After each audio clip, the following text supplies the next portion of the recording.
Hi, it is Revstephaniedenise coming to you today. I hope that you are having a fantastic day. For those of you who don't know me, I was a pastor for 7 years in the African Methodist Episcopal Church. I was a teacher for 25 plus years. I taught mainly third grade and fifth grade. I currently am working on my doctorate in public theology, which is God in public spaces, which this is. And I really share practical tips, wealth tips, wisdom tips, and scriptural lessons regarding building wealth, finding your purpose, and reinventing yourself in this new season if you are an empty nester or if you are over 50 living these golden years. And so I'm excited. Today I really want to talk about the topic of wealth creation after 50. Wealth creation after 50. Sometimes we feel as if we've missed our opportunities to grow our wealth. But you know what? You can grow your wealth even while working a full-time job, even if it is not the job of your dreams, with the goal of retiring at 60, right? That's just 10 years from now. Now, I am not a financial advisor. I am not a financial planner, but what I am is a real estate investor. And I did retire myself early from the classroom through real estate investing and have built a wealth portfolio this way, as well as with other multiple streams of income. I am the author of 21 Days of Faith, Finding Your Purpose. You can find that book on Amazon, or you can go to our website, www.Revstephaniedenise, and you can find it there as well. So again, I'm excited to talk about wealth creation after 50. And if that's you, then this is a great place for you to be.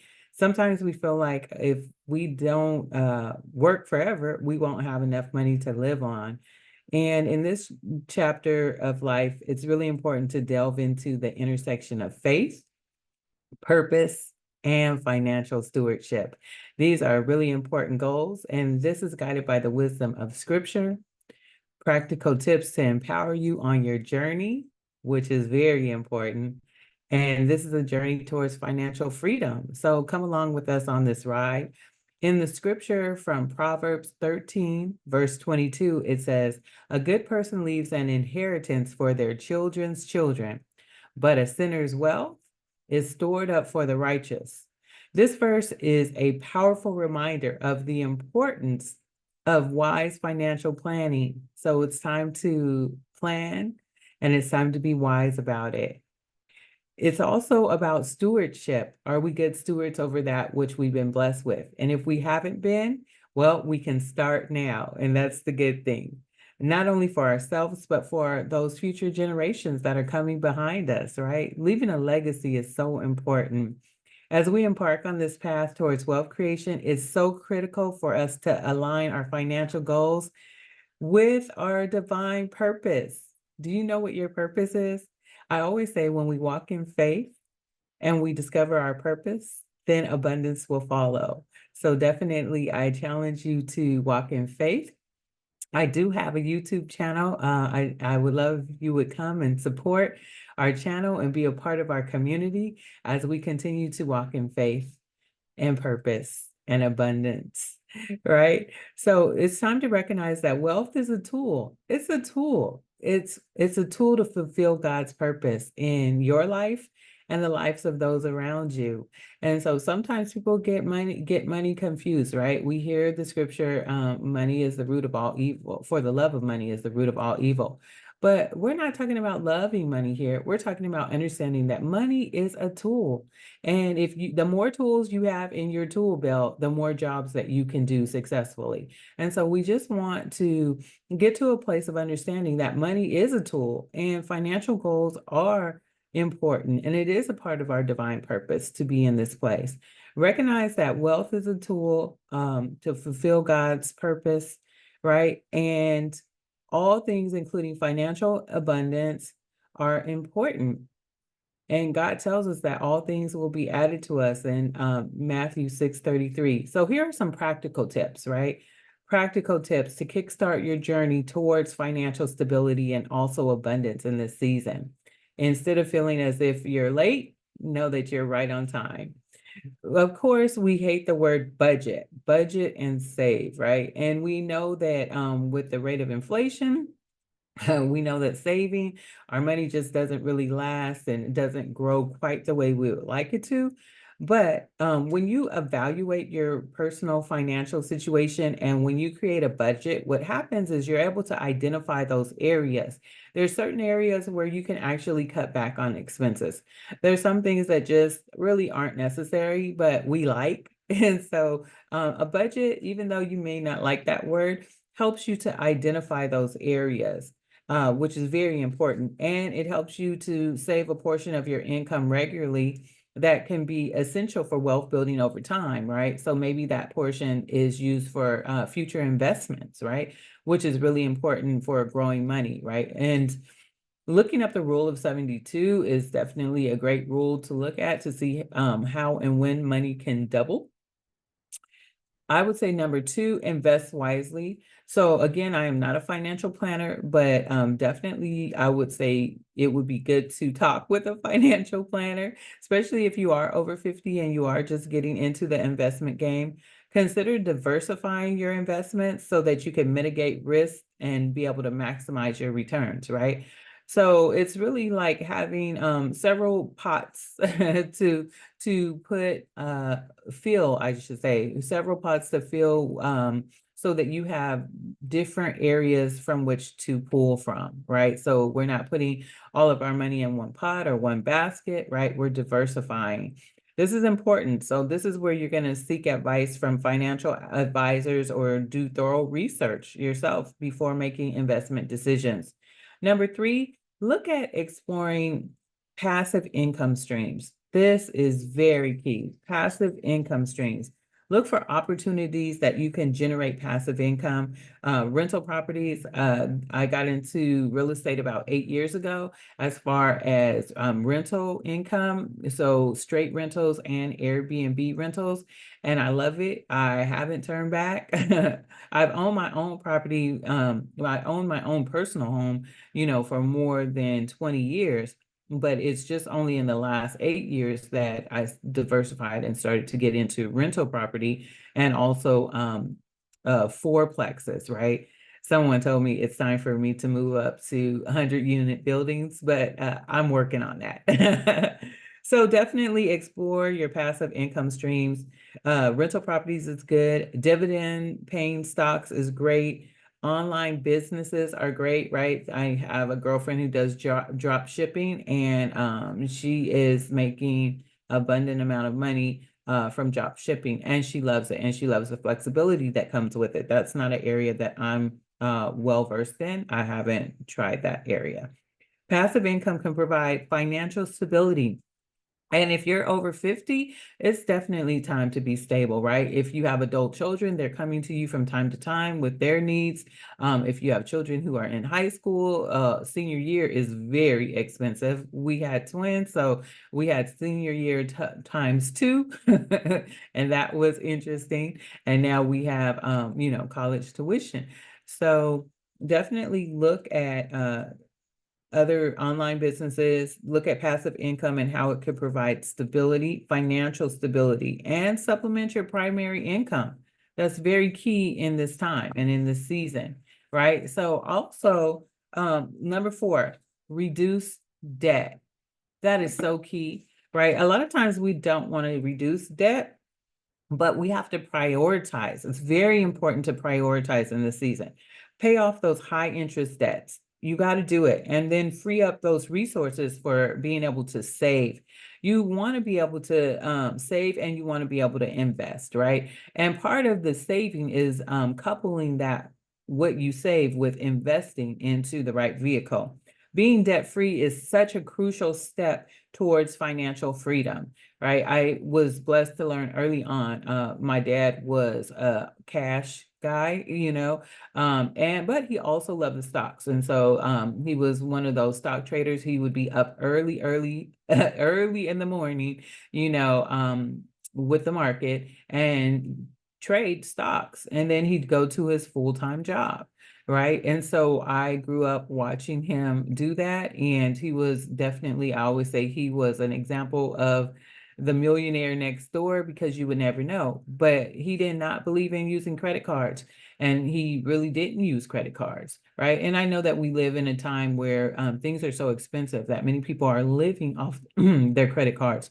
But if you can eliminate that credit card debt, you can use that money to be able to invest and make purchases with cash, right? And so it just depends on what your priorities are, but know that high interest credit cards eat up your cash flow instead of flow into your cash flow. So definitely think about that. Number 5, I would say continual learning. Never stop learning. Always be a lifelong learner. Educate yourself on financial literacy. A lot of people don't like to talk about money. I talk about money all the time. I don't mind talking about money. Even as a kid, I remember I remember lying about my age, being 14 years old and getting a job at Safeway as a bagger. And I don't know if they do it now, but I know when I was a bagger at Safeway, they used to give us tips. So not only did I go to work and get paid for being at work, but then I remember getting tips as I would take the groceries to the different customers' cars, right? And then I moved on from Safeway, and I remember being about 15 and having a job at McDonald's. And some people say, I don't want to work at McDonald's. Well, I was 15 then.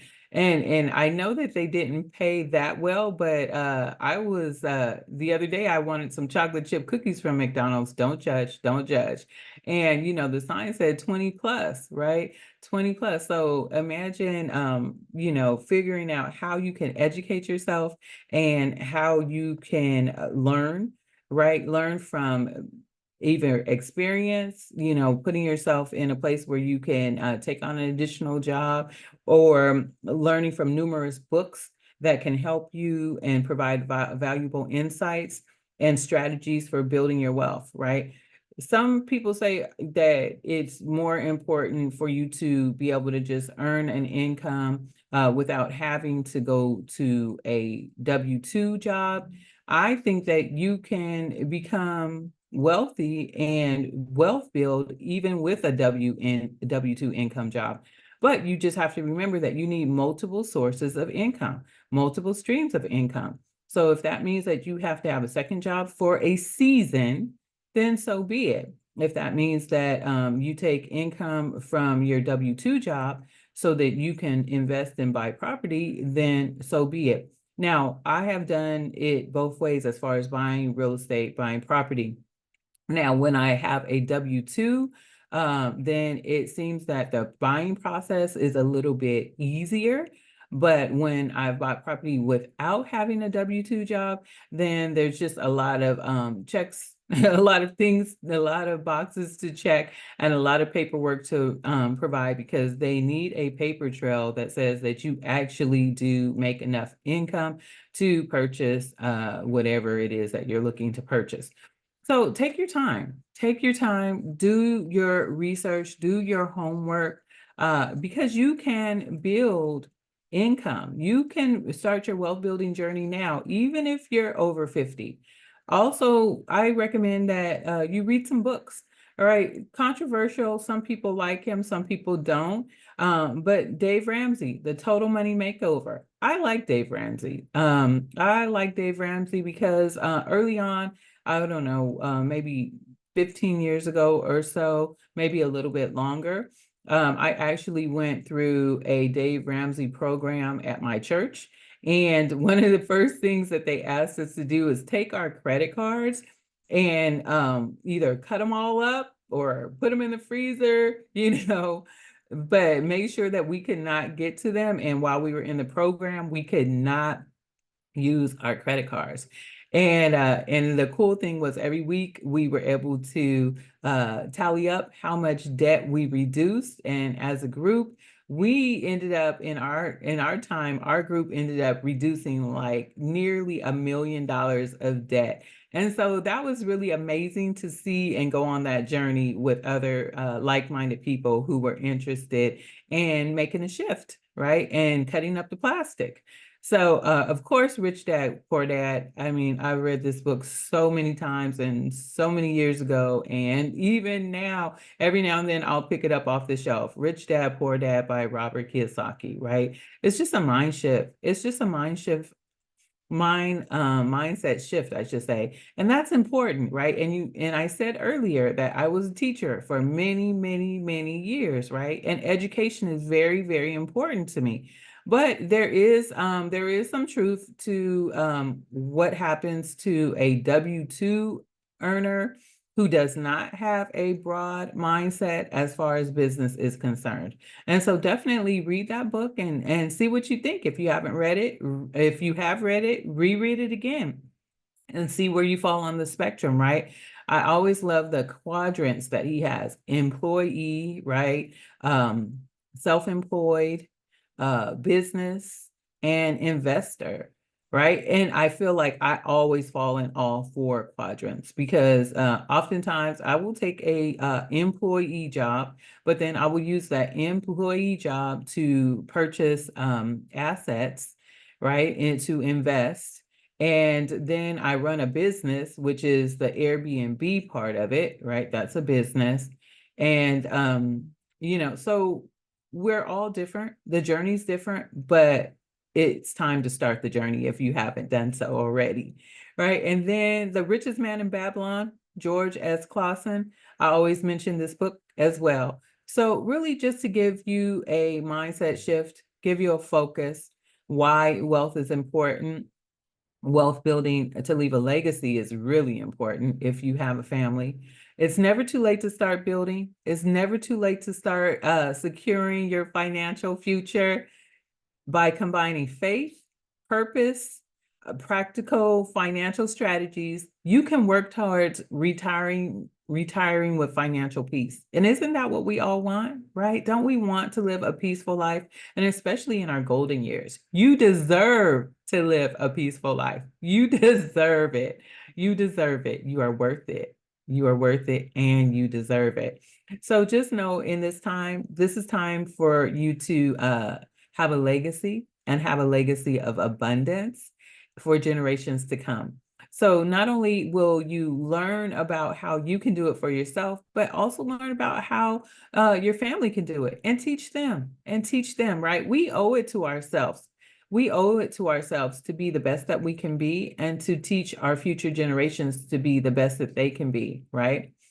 And so as I leave you, I just want to say, may you be blessed abundantly. May you be blessed abundantly on your journey towards financial freedom.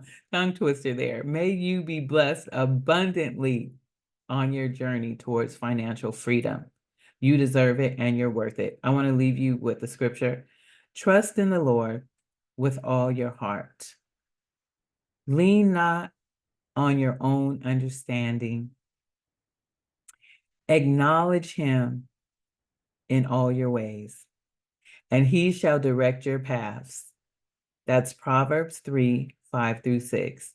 Stay encouraged, stay faithful, stay purposeful on your path to financial abundance.